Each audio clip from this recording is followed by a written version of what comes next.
ನಮಸ್ಕಾರ ವೀಕ್ಷಕರೇ ಮತ್ತೆ ರಾಜ್ಯ ಕಾಂಗ್ರೆಸ್ ದಗದಗಿಸೋದಕ್ಕೆ ಶುರುವಾಗಿದೆ. ಮುಳ್ಳನ್ನ ಮುಳ್ಳಿನಿಂದಲೇ ತೆಗಿಬೇಕು ಅನ್ನುವ ತಂತ್ರವನ್ನ ಡಿಕೆ ಶಿವಕುಮಾರ್ ಅವರು ಪ್ರಯೋಗಿಸೋದಕ್ಕೆ ಮುಂದಾಗಿದ್ದಾರೆ. ಸಿದ್ದು ಬಣದ ವಿರುದ್ಧ ತೊಡೆ ತಟ್ಟಿ ನಿಂತಿದ್ದಾರೆ. ಸಿಎಂ ಪಟ್ಟಕ್ಕಾಗಿ ಹೈಕಮಾಂಡ್ಗೆ ಡೆಡ್ಲೈನ್ ನೀಡಿದ್ದಾರೆ. ಬೇಡಿಕೆನೋ ಬೆದರಿಕೆನೋ ಕುರ್ಚಿಯನ್ನ ಪಕ್ಕ ಮಾಡಿ ಅಷ್ಟೇ. ಯಾವ ವಾರ್ನಿಂಗಿಗೂ ಜಗ್ಗೊಲ್ಲ, ಯಾವ ಬೆದರಿಕೆಗೂ ಬಗ್ಗೊಲ್ಲ. ಇದು ಸದ್ಯದ ಡಿಕೆ ಅವರ ನಡೆ. ಇಷ್ಟು ದಿನ ಅವರ ನಡೆಗಳು ನಿಗೂಢವಾಗಿತ್ತು. ಈಗ ಬಹಿರಂಗವಾಗಿ ತಮ್ಮ ನಿಲುವನ್ನು ವ್ಯಕ್ತಪಡಿಸುತ್ತಿದ್ದಾರೆ.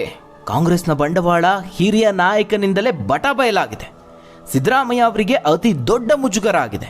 ಡಿಕೆ ಪ್ರಯೋಗಿಸಿದ ಮಹಾ ಅಸ್ತ್ರಕ್ಕೆ ಸಿದ್ದು ಬಣ ಕಂಗಾಲಾಗಿ ಹೋಗಿದೆ. ಸಿದ್ದರಾಮಯ್ಯ ಬಣದ ಹಲವು ಸಚಿವರು, ಶಾಸಕರು ಇದಕ್ಕೆ ಉತ್ತರಿಸಲಾಗದೆ ತತ್ತರಿಸಿ ಹೋಗಿದ್ದಾರೆ. ಅದರ ನಡುವೆ ರಾಜ್ಯ ರಾಜಕೀಯದಲ್ಲಿ ಸಂಚಲನ ಮೂಡಿಸುವ ಮತ್ತೊಂದು ಸುದ್ದಿ. ದೆಹಲಿಗೆ ಶಾಕಿಂಗ್ ಸಂದೇಶ ರವಾನೆ ಆಗಿದೆ. ಹಾಗಾದ್ರೆ ಕೊನೆಗೂ ಬಯಲಾಯ್ತಾ ಪವರ್ ಶೇರಿಂಗ್ ಸೀಕ್ರೆಟ್? ಡಿಕೆ ಪ್ರಯೋಗಿಸಿದ ಆ ಮಹಾ ಅಸ್ತ್ರ ಏನ್ ಗೊತ್ತಾ? ಹೈಕಮಾಂಡ್ಗೆ ಇಟ್ಟ ಗುಣ ಏನು? ಒಂದೇ ಏಟಿಗೆ ಬಂಡೆ ಸಿದ್ದು ಬಣವನ್ನ ಅತಂತ್ರಗೊಳಿಸಿದ್ದು ಹೇಗೆ? ವಿರೋಧಿಗಳನ್ನ ದಂಗುಬಡಿಸಿದ್ರ ಡಿಕೆ? ಏನಾಗ್ತಾ ಇದೆ ರಾಜ್ಯ ರಾಜಕಾರಣದಲ್ಲಿ? ಆ ಎಲ್ಲದರ ಬಗ್ಗೆ ಒಂದು ವರದಿ ಇದೆ, ನೋಡೋಣ. ವೀಕ್ಷಕರೇ, ನಮ್ಮ ಹಿಂದಿನ ವಿಡಿಯೋದಲ್ಲೇ ಹೇಳಿದ್ವಿ, ಡಿಕೆ ಶಿವಕುಮಾರ್ ಅವರು ಅಸಲಿ ಆಟವನ್ನು ಈಗ ಶುರು ಮಾಡಿದ್ದಾರೆ. ಅವರ ಬಳಿ ಇನ್ನೂ ಹಲವು ಅಸ್ತ್ರಗಳು ಪ್ರಯೋಗಿಸೋದಕ್ಕೆ ಬಾಕಿ ಇದೆ ಅಂತ. ಈಗ ಮತ್ತೊಂದು ಅಸ್ತ್ರ ಪ್ರಯೋಗ ಆಗಿದೆ. 15-20 ಶಾಸಕರ ಬಲ ಇಟ್ಕೊಂಡು ಸಿಎಂ ಪಟ್ಟಕ್ಕೆ ಅಷ್ಟೊಂದು ಆತ್ಮವಿಶ್ವಾಸದಿಂದ ಪೈಪೋಟಿ ಕೊಡೋದು, ಮುಂದೆ ನುಗ್ಗೋದು ಅಂತ ಹೇಳಿದ್ರೆ ಅದು ತಮಾಷೆ ವಿಚಾರ ಅಲ್ಲ. ಡಿಕೆ ಅವರು ಅಷ್ಟೊಂದು ದಡ್ರೂ ಅಲ್ಲ. ಅವರು ಮುಖ್ಯಮಂತ್ರಿ ಪಟ್ಟವನ್ನು ಕೇಳ್ತಿರೋದು ಬೆಂಬಲಿಗ ಶಾಸಕರ ಅಡಿಯಲ್ಲಿ ಅಲ್ಲ. ಅದಕ್ಕೆ ಬೇರೆಯದೇ ಒಂದಷ್ಟು ಬಲವಾದ ಕಾರಣಗಳಿದೆ. ತಮ್ಮದೇ ಆದಂತಹ ಪ್ರಯತ್ನಗಳು, ಪಕ್ಷಕ್ಕೆ ತಾವು ಕೊಟ್ಟಂತಹ ಕೊಡುಗೆಗಳು, ಈ ಆಧಾರದಲ್ಲಿ ಪಟ್ಟು ಹಿಡಿದಿದ್ದಾರೆ. ವೀಕ್ಷಕರೇ, ಸಿಎಂ ಆಗೋದು ಅಂದರೆ ತಮಾಷೆ ವಿಚಾರ ಅಲ್ಲ. ಅದಕ್ಕೆ ಸಂಖ್ಯಾಬಲ ಬೇಕೇ ಬೇಕು, ಬೆಂಬಲಿಗ ಶಾಸಕರು ಇರಲೇಬೇಕು. ಆದರೆ ಡಿಕೆ ಅವರ ವಿಚಾರದಲ್ಲಿ ಅದು ಭಿನ್ನ. ಅವರ ವಿಚಾರದಲ್ಲಿ ಹೈಕಮಾಂಡೇ ನಿರ್ಧಾರವನ್ನು ತೆಗೆದುಕೊಂಡಿತ್ತು. ಅದೇ ಪವರ್ ಶೇರಿಂಗ್ ಒಪ್ಪಂದ. ಇದು ಡಿಕೆ ಶಿವಕುಮಾರ್ ಅವರ ವಾದ, ಅವರ ಬಣದ ವಾದ. ವೀಕ್ಷಕರೇ, ಅದಕ್ಕೂ ಹೆಚ್ಚಾಗಿ ಡಿಕೆ ಅವರು ಪ್ರಮುಖ ಸಂಪನ್ಮೂಲ ವ್ಯಕ್ತಿ. ಬೇರೆ ಬೇರೆ ಶಾಸಕರು ತಮ್ಮ ಬಣದ ನಾಯಕರು ಸಿಎಂ ಆಗಬೇಕು ಅಥವಾ ಸಿಎಂ ಆಗಿ ಮುಂದುವರಿಬೇಕು ಅಂತ ಈಗ ಸಿದ್ದರಾಮಯ್ಯ ಬಣದ ನಾಯಕರು ಹೇಳ್ತಿರಬಹುದು. ಅದೇನೇ ಇದ್ರೂ ಹೈಕಮಾಂಡ್ ನಿರ್ಧಾರಕ್ಕೆ ಬದ್ಧರಾಗಬೇಕಾಗುತ್ತೆ. ಯಾಕಂದರೆ ಶಾಸಕರು ಗೆದ್ದಿರೋದು ಕಾಂಗ್ರೆಸ್ ಪಕ್ಷದ ಚಿಹ್ನೆ ಅಡಿಯಲ್ಲಿ.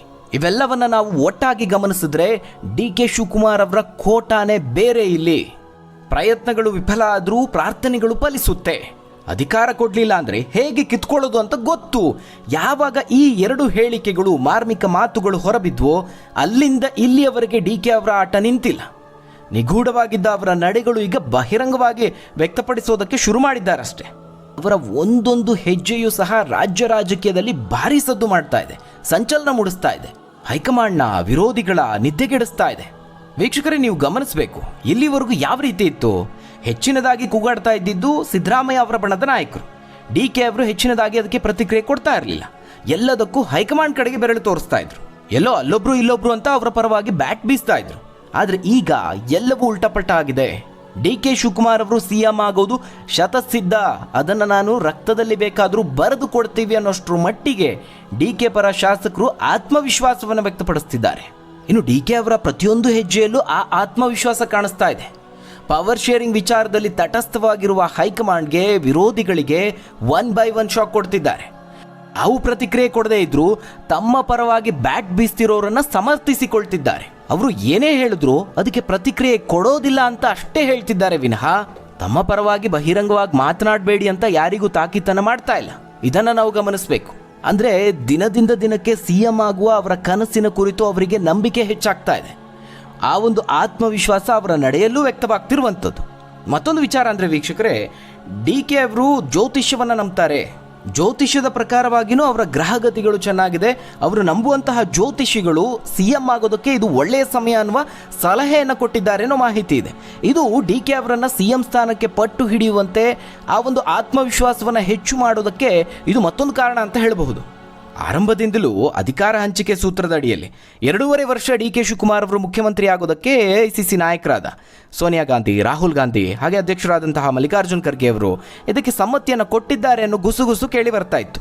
ಆ ಪ್ರಕಾರವಾಗಿ ನೋಡಿದ್ರೆ ಅಕ್ಟೋಬರ್ 31ಕ್ಕೆ ಸಿದ್ದರಾಮಯ್ಯ ಅವರು ಮುಖ್ಯಮಂತ್ರಿಯಾಗಿ 2.5 ವರ್ಷಗಳು ಸಮಾಪ್ತಿಗೊಳ್ಳುತ್ತೆ.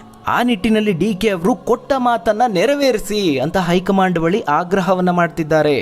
ಇತ್ತೀಚಿನ ಡೆಲ್ಲಿ ಭೇಟಿ ಸಂದರ್ಭದಲ್ಲಿ ಹೈಕಮಾಂಡ್ ನಾಯಕರಿಗೆ ಒಂದಷ್ಟು ಅಹವಾಲನ್ನು ಕೊಟ್ಟು ಬಂದಿದ್ದಾರೆ ಅನ್ನೋದು ಮಾಹಿತಿ. ಕಾಂಗ್ರೆಸ್ ನಾಯಕ KC ವೇಣುಗೋಪಾಲ್ ಅವರನ್ನು ಭೇಟಿ ಮಾಡಿ ಅಕ್ಟೋಬರ್ 31ರೊಳಗೆ ನನಗೆ ಮುಖ್ಯಮಂತ್ರಿ ಮಾಡಿ, ಜೊತೆಗೆ ಸಿದ್ದರಾಮಯ್ಯ ಅವರ ಬೆಂಬಲಿಗ ಕಾಂಗ್ರೆಸ್ ಶಾಸಕರು ಯಾರಿದ್ದಾರೆ, ನನ್ನ ವಿರುದ್ಧವಾಗಿ ಯಾರ್ಯಾರು ಮಾತನಾಡ್ತಿದ್ದಾರೆ ಅವರಿಗೆಲ್ಲ ಬ್ರೇಕ್ ಹಾಕಬೇಕು ಅಂತ ಕಡ್ಡಿ ಮುರಿದಂತೆ ಹೇಳಿದ್ದಾರೆ ಅನ್ನೋದು. ಅಷ್ಟು ಮಾತ್ರ ಅಲ್ಲ, ರಾಜಸ್ಥಾನ, ಮಧ್ಯಪ್ರದೇಶ ಹಾಗೆ ಛತ್ತೀಸ್ಗಢದಲ್ಲಿ ಏನಾಗಿತ್ತು, ಅಧಿಕಾರ ಹಂಚಿಕೆ ಸೂತ್ರವನ್ನು ಮೊದಲು ಒಪ್ಪಂದ ಮಾಡಿಕೊಳ್ಳಲಾಗಿತ್ತು. ಆದರೆ ಅದನ್ನು ಜಾರಿಗೆ ತರೋದಕ್ಕೆ ಕಾಂಗ್ರೆಸ್ಗೆ ಸಾಧ್ಯವಾಗಲಿಲ್ಲ. ಹೀಗಾಗಿ ಅದರ ನಂತರದಲ್ಲಿ ನಡೆದಂತಹ ಚುನಾವಣೆಯಲ್ಲಿ ಕಾಂಗ್ರೆಸ್ ಮುಗ್ಗರಿಸಿ ಬಿತ್ತು. ಬೇರೆ ರಾಜ್ಯಗಳಿಗೆ ಹೋಲಿಕೆ ಮಾಡಿದ್ರೆ ಕರ್ನಾಟಕದ ಕಾಂಗ್ರೆಸ್ ಗಟ್ಟಿಯಾಗಿದೆ, ಯಾಕಂದ್ರೆ ತಳಮಟ್ಟದಲ್ಲಿ ಸಂಘಟನೆಯನ್ನು ಹೊಂದಿದೆ. ಹೀಗಾಗಿ ಬೇರೆ ರಾಜ್ಯಗಳಲ್ಲಿ ಮಾಡಿದ ತಪ್ಪನ್ನ ಇಲ್ಲಿ ಮಾಡೋದು ಬೇಡ ಅನ್ನುವ ಸೂಕ್ಷ್ಮ ಸಂದೇಶವನ್ನು ಹೈಕಮಾಂಡ್ಗೆ ಕೊಟ್ಟಿದ್ದಾರೆ ಎನ್ನಲಾಗ್ತಾ ಇದೆ. ಈ ಎಚ್ಚರಿಕೆಯ ಬೆನ್ನಲ್ಲೇ ಅದಕ್ಕೆ ಪುಷ್ಟಿ ಕೊಡುವಂತೆ DK ಶಿವಕುಮಾರ್ ಅವರು ಕುಂಭಮೇಳಕ್ಕೆ ಹೋಗಿದ್ದು, ಈಶಾ ಫೌಂಡೇಶನ್ನಲ್ಲಿ ಕೇಂದ್ರ ಸಚಿವ ಅಮಿತ್ ಶಾ ಅವರ ಜೊತೆಗೆ ವೇದಿಕೆಯನ್ನು ಹಂಚಿಕೊಂಡಿದ್ದು, ಇವೆಲ್ಲವನ್ನ ನೋಡಿದ್ರೆ ನನಗೂ ಬೇರೆ ಆಯ್ಕೆ ಇದೆ ಅನ್ನೋದನ್ನ ಪರೋಕ್ಷವಾಗಿ ಹೈಕಮಾಂಡ್ಗೆ ಹೇಳಿದಂತಿದೆ, ಹೈಕಮಾಂಡ್ಗೆ ಒಂದು ಎಚ್ಚರಿಕೆಯನ್ನು ಕೊಟ್ಟಂತಿದೆ. ಹೀಗಾಗಿ DK ಅವರ ಆಗ್ರಹಕ್ಕೆ ಹೈಕಮಾಂಡ್ ಮಣಿಯುತ್ತಾ ಸಿದ್ದರಾಮಯ್ಯ ಅವರು ಇದಕ್ಕೆ ರಾಜಕೀಯವಾಗಿ ಯಾವ ರೀತಿಯ ತಂತ್ರವನ್ನು ಮಾಡ್ತಾರೆ, ಇದು ಸಾಕಷ್ಟು ಕುತೂಹಲವನ್ನು ಮೂಡಿಸ್ತಾ ಇದೆ. ಈ ಎಲ್ಲ ಬೆಳವಣಿಗೆಗಳ ಮಧ್ಯೆ ಹಿರಿಯ ನಾಯಕನ ಕಡೆಯಿಂದಲೇ ಪವರ್ ಶೇರಿಂಗ್ನ ಬಿಗ್ ಸೀಕ್ರೆಟ್ ಔಟ್ ಆಗಿದೆ. ಕಾರ್ಕಳದಲ್ಲಿ ರಾಜ್ಯ ರಾಜಕಾರಣದ ದೊಡ್ಡ ಬಾಂಬ್ ಸಿಡಿದಿದೆ. ಇದೇ CM ಬದಲಾವಣೆ ಕುರಿತಾಗಿ ಕಾಂಗ್ರೆಸ್ನ ಹಿರಿಯ ನಾಯಕ, ಮಾಜಿ ಮುಖ್ಯಮಂತ್ರಿ ವೀರಪ್ಪ ಮೊಯ್ಲಿ ಅವರು ಅಚ್ಚರಿಯ ಹೇಳಿಕೆ ನೀಡಿದ್ದಾರೆ. DK ಶಿವಕುಮಾರ್ ಅವರು ಮುಖ್ಯಮಂತ್ರಿ ಆಗೋದನ್ನು ತಪ್ಪಿಸೋದಕ್ಕೆ ಯಾರಿಂದಲೂ ಸಾಧ್ಯ ಇಲ್ಲ, ಈ ಸ್ಫೋಟಕ ಹೇಳಿಕೆ ನೀಡಿರುವಂಥದ್ದು. ಕಾರ್ಕಳದಲ್ಲಿ ನಡೆದಂತಹ ಕಾಂಗ್ರೆಸ್ ಕುಟುಂಬೋತ್ಸವ ಕಾರ್ಯಕ್ರಮದಲ್ಲಿ ಈ ಸ್ಫೋಟಕ ಹೇಳಿಕೆಯನ್ನು ನೀಡಿದ್ದಾರೆ. ವೀಕ್ಷಕರೇ, ಅವರು ಕೇವಲ ಹೇಳಿಕೆ ಕೊಟ್ಟಿರೋದು ಮಾತ್ರ ಅಲ್ಲ, ಅಧಿಕಾರ ಹಂಚಿಕೆಯ ಒಂದು ಬಿಗ್ ಸೀಕ್ರೆಟ್ ಅನ್ನೇ ಬಿಚ್ಚಿಟ್ಟಿದ್ದಾರೆ. ಹಾಗಾದ್ರೆ ಅವರು ಕಾರ್ಯಕ್ರಮದಲ್ಲಿ ಏನು ಹೇಳಿದ್ರು? DK ಅವರಿಗೆ ಪ್ರಥಮ ಬಾರಿ MLA ಟಿಕೆಟ್ ಅನ್ನು ಕೊಡಿಸಿದವನು ನಾನು. ಇವತ್ತು ಯಶಸ್ವಿ ನಾಯಕನಾಗಿ ಕರ್ನಾಟಕದಲ್ಲಿ ಮೂಡಿ ಬಂದಿದ್ದಾರೆ. ಅವರು ಸದ್ಯದಲ್ಲೇ ಮುಖ್ಯಮಂತ್ರಿ ಆಗಬೇಕು ಅಂತ DCM DKಶಿ ಅವರ ಸಮ್ಮುಖದಲ್ಲೇ ಮೊಯ್ಲಿ ಅವರು ಹೇಳಿಕೆ ನೀಡಿದ್ದಾರೆ. ಕಾರ್ಕಳ ಗೊಮಟೇಶ್ವರನ ಪುಣ್ಯಭೂಮಿ. DKಶಿ ಅವರು ಕೂಡ ಗೊಮಟೇಶ್ವರನ ತರ ಬೆಳೀಲಿ. KPCC ಅಧ್ಯಕ್ಷರಾಗಿ ಪಕ್ಷ ಸಂಕಷ್ಟದಲ್ಲಿರುವಾಗ DKಶಿ ಅವರು ಭಾರೀ ಸಂಚಲನ ಮೂಡಿಸಿದ್ದಾರೆ. ಪಕ್ಷದ ಎಲ್ಲಾ ರಾಜ್ಯಗಳಲ್ಲಿ ಕಾಂಗ್ರೆಸ್ ಅಧಿಕಾರಕ್ಕೆ ಬರೋದಕ್ಕೆ ಹೋರಾಟ ಮಾಡಿದಂತಹ ಧೀಮಂತ ನಾಯಕ ಅಂತ ಹಾಡಿ ಹೊಗಳಿದ್ದಾರೆ. ಪಕ್ಷಕ್ಕೆ ಒಳ್ಳೆಯ ನಾಯಕತ್ವ ಕೊಟ್ಟಿದ್ದೀರಿ, ಸಂಘಟನೆ ಮಾಡಿದ್ದೀರಿ, ಹೇಳಿಕೆಗಳು ಬರಬಹುದು ಹೋಗ್ಬೋದು, ಆದರೆ ನೀವು ಮುಖ್ಯಮಂತ್ರಿ ಆಗೋದನ್ನ ತಪ್ಪಿಸೋದಕ್ಕೆ ಯಾರಿಂದನೂ ಸಾಧ್ಯ ಇಲ್ಲ. ಇದಕ್ಕೋಸ್ಕರ ಯಾರು ಕೂಡ ಆತಂಕ ಪಡಬೇಕಾದಂತಹ ಅವಶ್ಯಕತೆನೇ ಇಲ್ಲ ಅಂತ ಹೇಳಿದ್ದಾರೆ. ಟೀಕೆ ಮಾಡೋರು ವೈಯಕ್ತಿಕ ತೃಪ್ತಿಗೆ ಟೀಕೆ ಮಾಡಬಹುದು, ಆದರೆ ಮುಖ್ಯಮಂತ್ರಿ ಹುದ್ದೆ ಯಾರು ಕೊಡುವಂತಹ ವರ ಅಲ್ಲ, ಅದು DK ಅವರೇ ಸ್ವತಃ ಸಂಪಾದನೆ ಮಾಡಿಕೊಂಡಿರುವಂತಹ ಶಕ್ತಿ. ಈಗ ಅವರು ಸಂಪಾದನೆ ಮಾಡಿರುವಂತಹ ಶಕ್ತಿನೇ ಮುಖ್ಯಮಂತ್ರಿ ಪದವಿ. ಕಾರ್ಕಳದ ಈ ಪುಣ್ಯ ಭೂಮಿಯಲ್ಲಿ ಆಡಿದಂತಹ ಈ ಮಾತು 100ಕ್ಕೆ 100 ಸತ್ಯ, ಬೇಕಾದ್ರೆ ಬರೆದಿಟ್ಕೊಳ್ಳಿ. ಇದು ಮೊಯ್ಲಿ ಅವರು ಹೇಳಿರುವ ಮಾತು. ಅಷ್ಟು ಮಾತ್ರ ಅಲ್ಲ ವೀಕ್ಷಕರೇ, ಇನ್ನೂ ಒಂದು ಹೆಜ್ಜೆ ಮುಂದೆ ಹೋಗಿ ಒಂದು ಮಾತನ್ನ ಹೇಳ್ತಾರೆ. DKಶಿ ಅವರು ಮುಖ್ಯಮಂತ್ರಿ ಆಗೋದು ಸೆಟಲ್ಡ್ ಮ್ಯಾಟರ್, ಇದು ತೀರ್ಮಾನ ಆಗೋಗಿರುವಂಥ ವಿಷಯ. ಜನರ ಮನಸ್ಸಲ್ಲಿ ತೀರ್ಮಾನ ಆಗಿರೋದು ಮಾತ್ರ ಅಲ್ಲ, ಇತಿಹಾಸವೂ ಕೂಡ ಮೊದಲೇ ತೀರ್ಮಾನ ಮಾಡಿದೆ. ಈ ರೀತಿಯ ಅಚ್ಚರಿಯ ಹೇಳಿಕೆ ನೀಡುವ ಮೂಲಕವಾಗಿ ಪವರ್ ಶೇರಿಂಗ್ನ ಸೀಕ್ರೆಟ್ ಅನ್ನು ರಿವೀಲ್ ಮಾಡಿದ್ದಾರೆ. ಅಲ್ಲಿನ ಬಹಿರಂಗ ವೇದಿಕೆಯಲ್ಲಿ ಮೊಯ್ಲಿ ಅವರು DKಶಿ ಅವರಿಗೆ ಒಂದು ಸಲಹೆಯನ್ನು ಕೊಡ್ತಾರೆ. ಮುಖ್ಯಮಂತ್ರಿ ವಿಚಾರದಲ್ಲಿ ಯಾವುದೇ ಪ್ರತಿಕ್ರಿಯೆಯನ್ನು ಕೊಡಬೇಡಿ, ಮುಂದಿನ ಮುಖ್ಯಮಂತ್ರಿ ನೀವೇ ಆಗ್ತೀರಿ, ಈ ರೀತಿಯಾಗೆಲ್ಲ ಸಲಹೆ ಕೊಡ್ತಾರೆ. ವೀಕ್ಷಕರು, ಇವೆಲ್ಲವನ್ನ ಗಮನಿಸ್ತಾ ಇದ್ರೆ ಹೋದಲ್ಲಿ ಬಂದಲ್ಲಿ ಪ್ರತಿಯೊಂದು ವೇದಿಕೆಯಲ್ಲೂ DK ಶಿವಕುಮಾರ್ ಅವರ ಶಕ್ತಿ ಪ್ರದರ್ಶನ ಆಗ್ತಾ ಇದೆ. ಮುಖ್ಯ ಕಾರ್ಯಕ್ರಮ ಅಲ್ಲಿ ಹೈಲೈಟ್ ಆಗ್ತಾ ಇಲ್ಲ. ಹೈಲೈಟ್ ಆಗ್ತಾ ಇರೋದು DK ಅವರ ಬಲ, DK ಅವರು ಪಕ್ಷಕ್ಕೆ ಕೊಟ್ಟಂತಹ ಕೊಡುಗೆಗಳು, ಇವುಗಳು ಹೆಚ್ಚು ಸದ್ದು ಮಾಡ್ತಾ ಇದೆ. ವೀಕ್ಷಕರು, ಇಲ್ಲಿ ಪ್ರಮುಖವಾಗಿ CM ಆಗೋದನ್ನ ಯಾರೂ ತಡೆಯೋದಕ್ಕೆ ಸಾಧ್ಯ ಇಲ್ಲ. ನೀವು CM ಆಗ್ತೀರಾ ಅನ್ನೋದು ಸೆಟಲ್ಡ್ ಮ್ಯಾಟರ್, ಅಂದ್ರೆ ಈಗಾಗಲೇ ನಿರ್ಧಾರ ಆಗೋಗಿದೆ ಅಂತ. ಈ ಪ್ರಮುಖ ಹೇಳಿಕೆಗಳು ಅಧಿಕಾರ ಹಂಚಿಕೆ ಬಗ್ಗೆ ಮಹತ್ವದ ಸುಳಿವನ್ನು ಕೊಡ್ತಾ ಇದೆ. ಪವರ್ ಶೇರಿಂಗ್ ಚರ್ಚೆಗೆ ಮತ್ತಷ್ಟು ಪುಷ್ಟಿ ಕೊಡ್ತಾ ಇದೆ. ಹಾಗಾದ್ರೆ ಈ ಬೆಳವಣಿಗೆ ಯಾವ ರೀತಿ ಕಾಣಿಸ್ತಾ ಇದೆ? ಅಧಿಕಾರ ಹಂಚಿಕೆಯ ಕುರಿತಾಗಿ DK ಅವರು ಮಾತ್ರ ಬಹಿರಂಗವಾಗಿ ಈ ಒಪ್ಪಂದ ಆಗಿರೋದು ನಿಜ ಅಂತ ಒಪ್ಕೊಂಡಿರೋದು. ಅವರನ್ನ ಹೊರತುಪಡಿಸಿ ಬೇರ್ಯಾರೂ ಸ್ಪಷ್ಟಪಡಿಸಿರಲಿಲ್ಲ.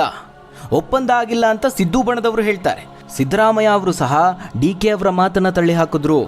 ಇನ್ನು ಹೈಕಮಾಂಡ್ ಈ ಬಗ್ಗೆ ಯಾವುದೇ ರೀತಿಯಾದಂತಹ ಸ್ಪಷ್ಟನೆ ಕೊಟ್ಟಿಲ್ಲ. ಒಪ್ಪಂದ ಆಗಿದ್ರೂ ಬಣ ಸೃಷ್ಟಿಯಾಗುತ್ತೆ, ಗೊಂದಲಗಳು ಏರ್ಪಡುತ್ತೆ ಅನ್ನೋ ಕಾರಣಕ್ಕೆ ಈ ವಿಚಾರವನ್ನು ಬಹಿರಂಗಪಡಿಸದೇ ಇರೋದಕ್ಕೆ ಕಾರಣ ಆಗಿರಬಹುದು. ಆದರೆ ಈಗ ಮೊಯ್ಲಿ ಅವರ ಈ ಹೇಳಿಕೆ ಈ ಒಂದು ಗೊಂದಲಕ್ಕೆ ಕ್ಲಾರಿಟಿ ಕೊಟ್ಟಂತಿದೆ. ಪವರ್ ಶೇರಿಂಗ್ ಒಪ್ಪಂದ ಆಗಿದೆಯೋ ಇಲ್ವೋ ಅನ್ನೋದಕ್ಕೆ ಸ್ಪಷ್ಟನೆ ಕೊಟ್ಟಂತಿದೆ. ಹಾಗಾದರೆ ನೀವು ಕೇಳಬಹುದು, ವೀರಪ್ಪ ಮೊಯ್ಲಿ ಅವರೇನಾದರೂ ಹೈಕಮಾಂಡ, ಅವರೇ ಎಲ್ಲವನ್ನ ನಿರ್ಧಾರ ಮಾಡ್ತಾರಾ ಅಂತ. ಸಿದ್ದು ಬಣದ ಕೆಲವರು ಸಹ ಇದೇ ರೀತಿ ಕೇಳ್ತಿದ್ದಾರೆ. ವೀಕ್ಷಕರೇ, ವೀರಪ್ಪ ಮೊಯ್ಲಿ ಅವರು ಸುಖ ಸುಮ್ಮನೆ ಯಾವುದೋ ಒಂದು ಹೇಳಿಕೆಯನ್ನು ಕೊಟ್ಟು ಗಾಳಿಯಲ್ಲಿ ಗುಂಡು ಹೊಡೆಯುವಂತಹ ವ್ಯಕ್ತಿ ಅಲ್ಲ. ಅದರಲ್ಲೂ ರಾಜ್ಯದ ಮುಖ್ಯಮಂತ್ರಿ ಆಗಿದ್ದವರು, ಹೈಕಮಾಂಡ್ನ ನಿಷ್ಠರಾಗಿ ಪಕ್ಷದ ನಿಷ್ಠಾವಂತ ಕಾರ್ಯಕರ್ತನಾಗಿ ಪಕ್ಷದಲ್ಲಿ ಬೆಳೆದವರು. ಇದಲ್ಲದೆ ಯಾವುದೋ ಒಂದು ಬಣವನ್ನು ಓಲೈಸೋದಕ್ಕೆ ಅಥವಾ DK ಶಿವಕುಮಾರ್ ಅವರನ್ನು ಓಲೈಸಿ ಅವರಿಗೆ ಆಗಬೇಕಾಗಿರೋದು ಏನೂ ಇಲ್ಲ. ಅದೇ ರೀತಿ ಸಿದ್ದರಾಮಯ್ಯ ಅವರ ವಿರೋಧಿನೂ ಅಲ್ಲ ಅವರು. ಅದಕ್ಕೂ ಹೆಚ್ಚಾಗಿ ಈಗಾಗಲೇ ಅವರು ರಾಜಕಾರಣದಲ್ಲಿ ಎಲ್ಲ ಮಜಲುಗಳನ್ನು ನೋಡಿ ಬಂದಿದ್ದಾರೆ. ಪಕ್ಷದ ಬೇರೆ ಬೇರೆ ಹುದ್ದೆಗಳನ್ನು ನಿಭಾಯಿಸಿದವರು. ಹೀಗಾಗಿ ವೀರಪ್ಪ ಮೊಯ್ಲಿ ಅವರ ಹೇಳಿಕೆ ಬಹಳ ಬಹಳ ಮಹತ್ವ ಪಡೆದುಕೊಳ್ಳುತ್ತೆ. ಪಕ್ಷದಲ್ಲಿ ಅವರು ಮೂಲೆ ಗುಂಪಾಗಿದ್ದಾರೆ ಅನ್ನೋದು ಬೇರೆ ವಿಚಾರ. ಆದರೆ ಮೊಯ್ಲಿ ಅಂತ ಹಿರಿಯ ನಾಯಕನೇ ಈ ರೀತಿಯಾಗಿ ಹೇಳ್ತಿರುವಂತಹ ಸಂದರ್ಭದಲ್ಲಿ ಒಂದು ವೇಳೆ ಅಧಿಕಾರ ಹಂಚಿಕೆಯಲ್ಲಿ ಸರಿಯಾದ ನಿರ್ಧಾರ ಏನಾದರೂ ಆಗದೇ ಇದ್ದರೆ ಕಾಂಗ್ರೆಸ್ನಲ್ಲಿ ಅಲ್ಲೋಲ ಕಲ್ಲೋಲ ಆಗೋದು ಖಂಡಿತ ಅನ್ನೋದು ನನ್ನ ವೈಯಕ್ತಿಕ ಅಭಿಪ್ರಾಯ. ಇವೆಲ್ಲವನ್ನ ಗಮನಿಸಿದಾಗ ನಮ್ಮೆಲ್ರಿಗೂ ಒಂದು ಪ್ರಶ್ನೆ ಕಾಡುತ್ತೆ, ಇಲ್ಲಿ ಯಾರು ನಿಜ ಹೇಳ್ತಿದ್ದಾರೆ, ಯಾರು ಸುಳ್ಳು ಹೇಳ್ತಿದ್ದಾರೆ? ಇದಕ್ಕೆ ಸಮಯನೇ ಉತ್ತರ ಕೊಡಬೇಕು. ಆದರೆ ಮೊಯ್ಲಿಯವರ ಹೇಳಿಕೆಗೆ ಸಿದ್ದು ಬಣ ಪ್ರತಿಕ್ರಿಯೆ ನೀಡೋದಕ್ಕೆ ಹಿಂದೇಟು ಹಾಕ್ತಾ ಇದೆ. ಇಲ್ಲಿವರೆಗೂ ರೊಚ್ಚಿಗೇಳ್ತಾ ಇದ್ದಂತಹ ರಾಜಣ್ಣನಂತ ರಾಜಣ್ಣ ಅವರೇ ವೈಯಕ್ತಿಕ ಪ್ರತಿಕ್ರಿಯೆಯನ್ನು ಕೊಟ್ಟಿಲ್ಲ. ಇದೆಲ್ಲದಕ್ಕೂ ಹೈಕಮಾಂಡನ್ನು ಕೇಳಿ ಅಂತ ಸುಮ್ಮನಾಗ್ಬಿಡ್ತಾ ಇದ್ದಾರೆ. ಬಹುತೇಕ ಸಚಿವರ ಶಾಸಕರ ಪ್ರತಿಕ್ರಿಯೆ ಸಹ ಇದೇ ರೀತಿ ಇದೆ. ಅಂದರೆ DK ಅವರಿಗೆ ಮೊಯ್ಲಿ ಅವರು ಕೊಟ್ಟಂತಹ ನೈತಿಕ ಬಲಕ್ಕೆ ವಿರೋಧಿಸಲು ಆಗದೆ, ಸಮರ್ಥಿಸಿಕೊಳ್ಳೋದಕ್ಕೂ ಆಗದೆ ಸಿದ್ದು ಬಣ ಇಕ್ಕಟ್ಟಿಗೆ ಸಿಲುಕಿದೆ. ಇನ್ನು ಮತ್ತೊಂದು ವಿಚಾರ ಅಂದರೆ DK ಶಿವಕುಮಾರ್ ಅವರ ಬಣದಿಂದ ಮತ್ತೊಂದು ಅಸ್ತ್ರ ಪ್ರಯೋಗ ಆಗ್ತಾ ಇದೆ. ಶಾಕಿಂಗ್ ಸಂದೇಶ ಹೈಕಮಾಂಡ್ಗೆ ರವಾನೆ ಆಗ್ತಾ ಇದೆ. DK ಪರವಾಗಿ ಬಹಿರಂಗವಾಗಿ ಬ್ಯಾಟ್ ಬೀಸೋದಕ್ಕೆ ಶುರು ಮಾಡಿದ್ದಾರೆ. ಅವರು CM ಆಗ್ತಾರೆ ಅನ್ನೋದನ್ನ ರಕ್ತದಲ್ಲಿ ಬೇಕಾದರೂ ಬರೆದು ಕೊಡ್ತೀವಿ. ಅವರು ಪಕ್ಷಕ್ಕಾಗಿ ದುಡಿದಿದ್ದಾರೆ, ತಮ್ಮ ಶಕ್ತಿಯನ್ನು ಪಕ್ಷಕ್ಕಾಗಿ ಪಣಕ್ಕಿಟ್ಟಿದ್ದಾರೆ, ಹಣ ಖರ್ಚು ಮಾಡಿದ್ದಾರೆ, ಎಲ್ಲವನ್ನ ಕೊಟ್ಟಿದ್ದಾರೆ. ಅವರೇನಾದರೂ CM ಆಗದೇ ಇದ್ರೆ ನಾವು ಪಕ್ಷದಲ್ಲಿ ಇದ್ದು ಸಹ ವೇಸ್ಟ್, ಈ ರೀತಿಯ ಶಾಕಿಂಗ್ ಹೇಳಿಕೆಯನ್ನು ಕೊಡ್ತಿದ್ದಾರೆ. ಅಂದರೆ ಪಕ್ಷವನ್ನು ಬಿಡೋದಕ್ಕೂ ರೆಡಿ ಅಂತ ಹೈಕಮಾಂಡ್ಗೆ ಸಂದೇಶವನ್ನು ಕೊಡ್ತಿರುವಂಥದ್ದು. ಈ ರೀತಿಯ ಹೇಳಿಕೆಗಳು ಹೆಚ್ಚಾದರೆ ಹೈಕಮಾಂಡ್ ಲಾಕ್ ಆಗೋದ್ರಲ್ಲಿ ಯಾವುದೇ ಅನುಮಾನ ಇಲ್ಲ. ಹಾಗಾದ್ರೆ ವೀಕ್ಷಕರೇ, ಈ ಬಗ್ಗೆ ನೀವೇನಂತೀರಾ? ಮುಂದಿನ ಮುಖ್ಯಮಂತ್ರಿ ಯಾರಾಗಬೇಕು? DK ಶಿವಕುಮಾರ್ ಅವರಿಗೆ CM ಪಟ್ಟ ಸಿಗುತ್ತಾ ಇಲ್ವಾ? ತಪ್ಪದೆ ನಿಮ್ಮ ಅನಿಸಿಕೆ, ಅಭಿಪ್ರಾಯವನ್ನ ಕಮೆಂಟ್ ಮೂಲಕವಾಗಿ ತಿಳಿಸಿ. ಧನ್ಯವಾದಗಳು ವೀಕ್ಷಕರೇ.